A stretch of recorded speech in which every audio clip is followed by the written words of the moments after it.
UFC Fight Night, Nicolau versus Perez. The UFC 300 hangover is very real right now.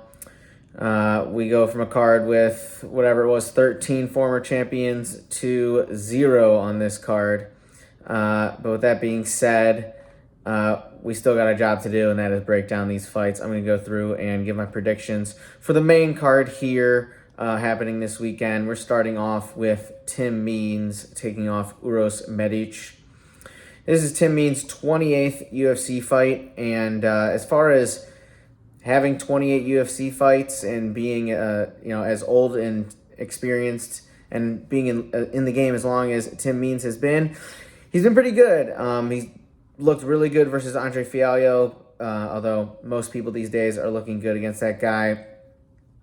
He's a guy who's really tough to put away, only been finished 7 times in his career, even despite having, 40-something odd fights. Only been KO'd twice. That being said, he's taking on Uros Medic here, a guy who's got really crisp kickboxing. I think the speed on the feet is going to be pretty significant here. Medic just coming off a loss to Miktelbek Oralbai, a fight that I backed him in, and I really couldn't even be mad at the result because he landed so many clean shots on that guy. That guy just has, insane chin attributes, so I can't imagine Tim Means surviving some of the shots that he did. I think Uros Medic gets a KO here in what will be his second welterweight fight. Actually, third welterweight fight. Moving along, we have a featherweight fight between Jonathan Pearce and David Onama. Pearce is kind of like a better Bryce Mitchell in my eyes. I think he's more aggressive with some of his striking on the ground. Got really strong wrestling. A guy who was kind of in control in his last fight versus Joe Anderson Brito, but just got caught in a choke, super sick choke. Brito landed, he tied it up in milliseconds, it felt like, even though it felt like Pearce was pretty firmly in the driver's seat that fight. He's taking on David Onama, a guy with a few holes in his game. I'd say his gas tank is not great at all, and we've seen him struggle with grappling in the past, although in his most recent fight versus Gabriel Santos, it felt like he showed a lot of improvements in the grappling. He was able to get out of a body triangle, which you hardly ever see. He did miss weight by like 2.5 pounds, which I think is going to benefit him a lot. It seems like missing weight is kind of in these days, coming off of Ryan Garcia's domination win over Devin Haney. So I expect that to help him quite a lot in this fight. I'm taking Onama to win a decision here. I think he's going to land some really hard punches, get in some dirty boxing, and be able to fight off the wrestling of Pearce just enough to win some of these rounds. I don't know if he'll find a finish, just because if it doesn't happen in the first round, I think it's going to be really tough because he slows down quite a bit. But I think he'll be able to edge out the rounds with his superior striking, and those few extra pounds I think are going to benefit him a lot. Next up is a heavyweight fight between Austen Lane and Jhonata Diniz. Lane is 0-1 in the UFC. Diniz is making his debut here.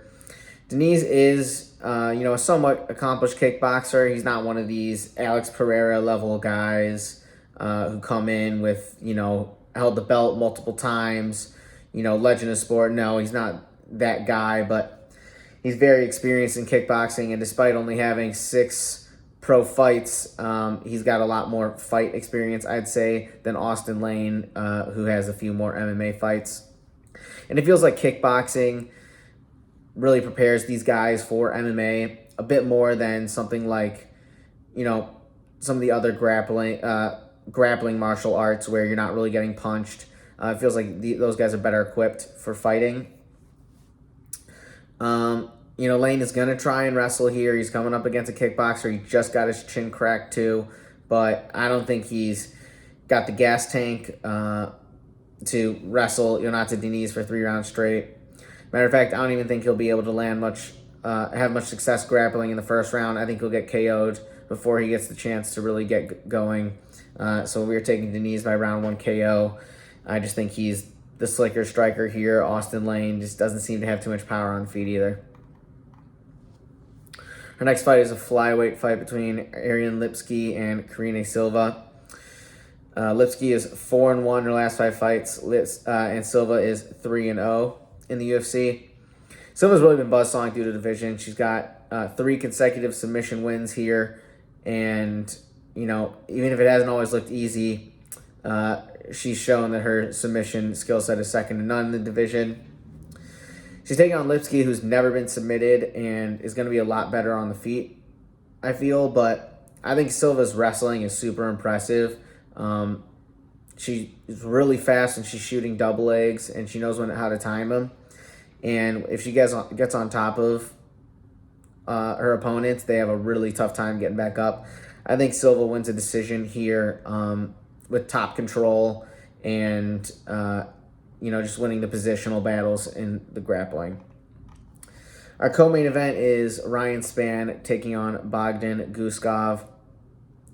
Spann is 2-3 in his last 5 fights. Guskov is 1-1. Spann is so frustrating. I was super confident in him versus Anthony Smith because of his superior athleticism. He's bigger, he's stronger, he's more explosive than Anthony Smith.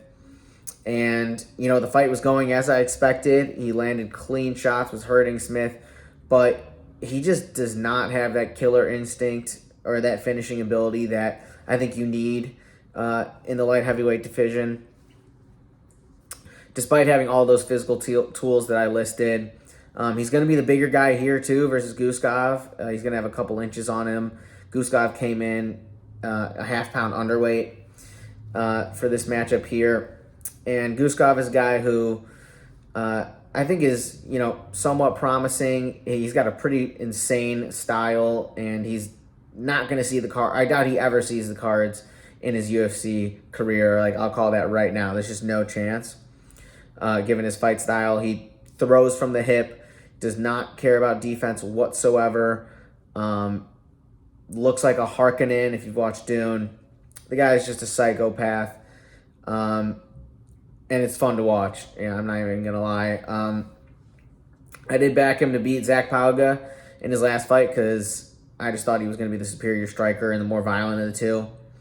But I think Spann is going to look a lot bigger in there, and I like his striking approach a bit more. He's more defensively responsible, and I think he's going to catch Bogdan Guskov coming in recklessly. I'm taking Spann by round 1 KO here. Fool me once, shame on you. Fool me twice, shame on me, Ryan Spann. Let's see if he can get a KO here and actually win when I'm backing him for once. And then finally, we have our main event. It is a flyweight matchup between Matheus Nicolau and Alex Perez. Nicolau is 4-1 in his last 5 fights. He's the -190 favorite here. Perez is 2-3 in his last 5, although he's coming off of 3 back-to-back losses. Perez has been put through the ringer. He had to fight Figgy, then Pantoja, and then most recently Mokaev. Really tough matchups. Figgy and Pantoja subbed him in 1 round each, I believe, and then Mokaev kind of put the grappling on him in their most recent fight, although he really hung in tough with Mokaev, I felt, despite being a short-term replacement, if I remember correctly. Perez is a guy who's at his best moving forward. I think he's got decent power. I mean, even when he whiffs, you can tell, okay, this guy's putting a lot of gas behind these punches. And if you stay and fight in the pocket with him, I really like his chances of winning those exchanges. He's going to be fighting a guy, Nicolau, who's kind of the opposite. He likes fighting on the back foot, counter punching, getting the leg kicks going. Constant movement for Nicolau, constant movement. And he was a guy who was on a 7-fight win streak before Royval had that stepping knee KO in his most recent fight. Really tough. I think Perez has the blueprint to win this fight. I think he can dictate the pace here, and it's tough to win a fight on the cards when you're constantly moving backwards. And And I could see Nicolau, thinking this is my moment to strike and kind of getting stuck in the pocket. And I think Perez just whacks him with a right hand. So I'm taking Perez to win by KO here. He's going to be pushing the pace, and I think he's going to have going to have momentum behind his side. And when Nicolau finally does decide to plant an exchange, I like Perez's hand speed and power in those situations. So Perez by KO is going to be the pick here. With that is the breakdown. We got UFC 301 to look forward to next week. So I'll see you on that breakdown.